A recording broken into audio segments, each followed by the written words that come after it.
اور ملجا و ماوا خود ان کی تلواریں ہیں، کوئی اور چیز نہیں۔ خدا کی قسم میں سمجھتا ہوں کہ ان کا کوئی آدمی تمہارے آدمی کو قتل کیے بغیر قتل نہ ہوگا، اور اگر تمہارے خاص افراد کو انہوں نے مار لیا تو اس کے بعد جینے کا مزہ ہی کیا ہے؟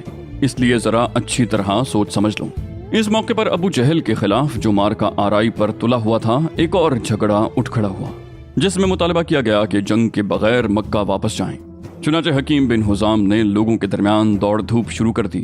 وہ عتبہ بن ربیعہ کے پاس آیا اور بولا، ابو الولید، آپ قریش کے بڑے آدمی اور واجب الاطاعت سردار ہیں، پھر آپ کیوں نہ ایک اچھا کام کر جائیں جس کے سبب آپ کا ذکر ہمیشہ بھلائی سے ہوتا رہے۔ عتبہ نے کہا، حکیم، وہ کون سا کام ہے؟ اس نے کہا، آپ لوگوں کو واپس لے جائیں اور اپنے حلیف عمر بن حضرمی کا معاملہ جو سریہ نخلہ میں مارا گیا تھا اپنے ذمے لے لیں۔ عتبہ نے کہا، مجھے منظور ہے، تم میری طرف سے اس کی ضمانت لو، وہ میرا حلیف ہے، میں اس کی دیت کا بھی ذمہ دار ہوں اور اس کا جو مال ضائع ہوا اس کا بھی۔ اس کے بعد عتبہ نے حکیم بن حزام سے کہا، تم حنظلیہ کے پوت کے پاس جاؤ، کیونکہ لوگوں کے معاملات کو بگاڑنے اور بھڑکانے کے سلسلے میں مجھے اس کے علاوہ کسی اور سے کوئی اندیشہ نہیں۔ حنظلیہ کے پوت سے مراد ابو جہل ہے، حنظلیہ اس کی ماں تھی۔ اس کے بعد عتبہ بن ربیعہ نے کھڑے ہو کر تقریر کی اور کہا، قریش کے لوگوں، تم لوگ محمد اور ان کے ساتھیوں سے لڑ کر کوئی کارنامہ انجام نہ دو گے۔ خدا کی قسم اگر تم نے انہیں مار لیا تو صرف ایسے ہی چہرے دکھائی پڑیں گے جنہیں دیکھنا پسند نہ ہوگا، کیونکہ آدمی نے اپنے چچیرے بھائی کو یا خالہ زاد بھائی کو یا اپنے ہی کنبے قبیلے کے کسی آدمی کو قتل کیا ہوگا۔ اس لیے واپس چلو اور محمد اور سارے عرب سے کنارہ کش رہو۔ اگر عرب نے انہیں مار لیا تو یہ وہی چیز ہوگی جسے تم چاہتے ہو، اور اگر دوسری صورت پیش آئی تو وہ تمہیں اس حالت میں پائیں گے کہ تم نے جو سلوک ان سے کرنا چاہا تھا اسے کیا نہ تھا۔ ادھر حکیم بن حزام ابو جہل کے پاس پہنچا تو ابو جہل اپنی ذرہ درست کر رہا تھا۔ حکیم نے کہا کہ اے ابو الحکم، مجھے عتبہ نے تمہارے پاس یہ پیغام دے کر بھیجا ہے۔ ابو جہل نے کہا، خدا کی قسم، محمد اور اس کے ساتھیوں کو دیکھ کر عتبہ کا سینہ سوج آیا ہے، ہرگز نہیں، باخدا ہم واپس نہ ہوں گے یہاں تک کہ اللہ ہمارے اور محمد کے درمیان فیصلہ فرما دے۔ عتبہ نے جو کہا ہے محض اس لیے کہا ہے کہ وہ محمد اور اس کے ساتھیوں کو اونٹ خور سمجھتا ہے، اور خود عتبہ کا بیٹا بھی انہی کے درمیان ہے، اس لیے وہ تمہیں ان سے ڈراتا ہے۔ عتبہ کے صاحبزادے ابو حذیفہ قدیم الاسلام تھے اور ہجرت کر کے مدینہ تشریف لا چکے تھے۔ عتبہ کو جب پتہ چلا کہ ابو جہل کہتا ہے خدا کی قسم عتبہ کا سینہ سوج آیا ہے، تو بولا، اس سرین پر خوشبو لگا کر بزدلی کا مظاہرہ کرنے والے کو بہت جلد معلوم ہو جائے گا کہ کس کا سینہ سوج آیا ہے، میرا یا اس کا۔ ادھر ابو جہل نے اس خوف سے کہ کہیں یہ مارزا طاقتور نہ ہو جائے، اس گفتگو کے بعد جھٹ عامر بن حضرمی کو، جو سریہ عبداللہ بن جہش کے مقتول عمر بن حضرمی کا بھائی تھا، بلا بھیجا اور کہا کہ یہ تمہارا حلیف عتبہ چاہتا ہے کہ لوگوں کو واپس لے جائے، حالانکہ تم اپنا انتقام اپنی آنکھوں سے دیکھ چکے ہو، لہٰذا اٹھو اور اپنی مظلومیت اور اپنے بھائی کے قتل کی دہائی دو۔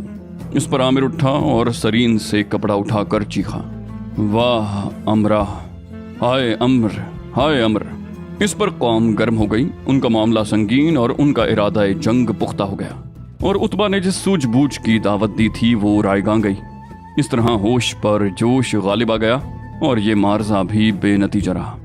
بہرحال جب مشرکین کا لشکر نمودار ہوا اور دونوں فوجیں ایک دوسرے کو دکھائی دینے لگیں تو آپ علیہ السلام نے فرمایا، اے اللہ، یہ قریش ہیں جو اپنے پورے غرور اور تکبر کے ساتھ تیری مخالفت کرتے ہوئے اور تیرے رسول صلی اللہ علیہ وسلم کو جھٹلاتے ہوئے آ گئے ہیں۔ اے اللہ، تیری مدد جس کا تو نے وعدہ کیا ہے، اے اللہ آج انہیں اینٹ کر رکھ دے۔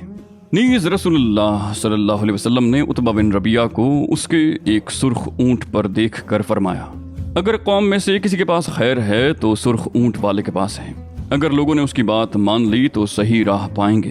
اس موقع پر رسول اللہ صلی اللہ علیہ وسلم نے مسلمانوں کی صفیں درست فرمائیں۔ صف کی درستگی کے دوران ایک عجیب واقعہ پیش آیا۔ آپ علیہ السلام کے ہاتھ میں ایک تیر تھا جس کے ذریعے آپ صف سیدھی فرما رہے تھے کہ سواد بن غزیہ کے پیٹ پر، جو صف سے کچھ آگے نکلے ہوئے تھے، تیر کا دباؤ ڈالتے ہوئے فرمایا، سواد برابر ہو جاؤ۔ سواد نے کہا، اے اللہ کے رسول، آپ نے مجھے تکلیف پہنچا دی، بدلہ دیجیے۔ آپ علیہ السلام نے اپنا پیٹ کھول دیا اور فرمایا، بدلہ لے لو۔ سواد آپ علیہ السلام سے چمٹ گئے اور آپ علیہ السلام کے پیٹ کا بوسہ لینے لگے۔